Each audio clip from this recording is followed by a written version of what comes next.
Welcome back to 8701. So in this second chapter, chapter number 1, we start talking about quarks and leptons, interactions and fields. And we'll start by a very general discussion of quantum fields and matter. So you all know that what we mean by particles and forces in a classical sense. However, we need now to see how they connect with quantum fields and how this helps us to consider matter and forces in a very similar way. The modern view of the basic way that particles come to exist is in terms of quantized fields, which is an extension of the quantum mechanics you love and know, which you have done before, where you quantize particles.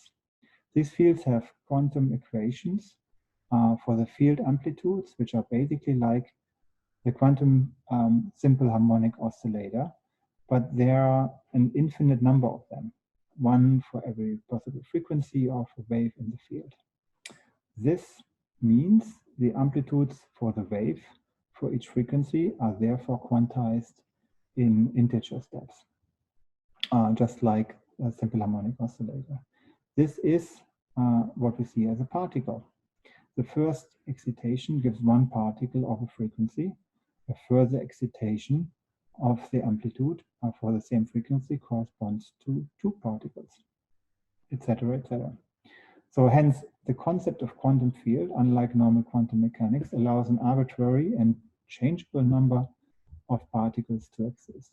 This is necessary, as we will see later, such that we can create and annihilate particles in reactions and decays. And the standard wave functions correspond to an equation of a particular frequency amplitude when it existed. So now, just let's consider a few cases here. Imagine you have 2 particles, 2 fermions, for example, let's say 2 electrons, and you consider the wave function. Quantum field theory actually says that there's only 1 electron quantum field for the whole universe, and every electron which exists is due to an excitation of the field. Hence, all electrons are identical in a quantum mechanical sense, as they all arise from the same field. The theory says then that particular properties for the resulting wave equations, namely their symmetry, under exchange of these particles. So the actual symmetry depends on whether or not the particle is a fermion, which means it has spin 1/2 or 3 halves or 5 halves, etc., or a boson, which means that it has spin 1, 0, 1, or 2, and so on. So for any identical fermion, an electron, a quantum field theory says that their wave function must obey the property of antisymmetry. This means that when we write an overall wave function and we replace 2 particles, we pick up a minus sign. This property is just not just for electrons, but for all fermions. That's all matter particle, as we saw last week. So it also holds for composite particles. A composite spin 1/2 particle is subject to the same antisymmetry. This property of exchange antisymmetry leads to a well-known principle, namely the Pauli principle, which means that you cannot have 2 electrons of the same energy state or the same state, because when you would actually swap them, you find that they're identical, which means there's a stark contrast to the actual description of this wave function. So this doesn't really work, and therefore 2 electrons or 2 fermions cannot be in the same state. In very general, constructing a wave function or total wave equation for 2 fermions is not that hard. You can simply do this by this construction.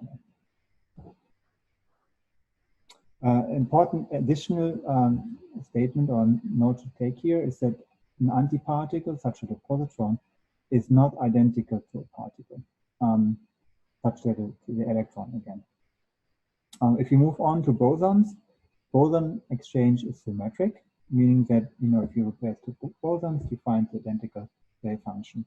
and then constructing a two-boson total wave function. You do this by adding those two functions together. This is by definition symmetric.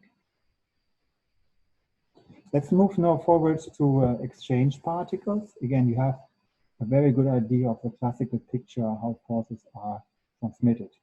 So the modern picture, however, of how a force acts under quantization is by emission and by absorption of a particle. So this is shown in this diagram here, where you, let's say you have an electron and a second electron, they see each other, and they see each other by emitting and absorbing photons.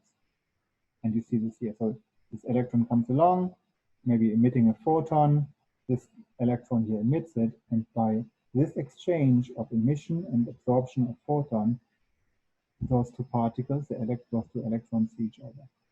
So this, you can think about like, two ships shooting cannons if you want, but this would all, but you also have to consider that there is not just repelling forces, but also attracting forces. You could have replaced an electron with a positron, and the negative and the positive charge have attracted each other. This is it for this short. Basically an intro into the intro of the intro. I hope you enjoy this. All of those concepts we go into more detail. This is really just the starting point. And in the next lecture, you'll see how we can actually understand aspects of this diagram here, which we call the Feynman diagram.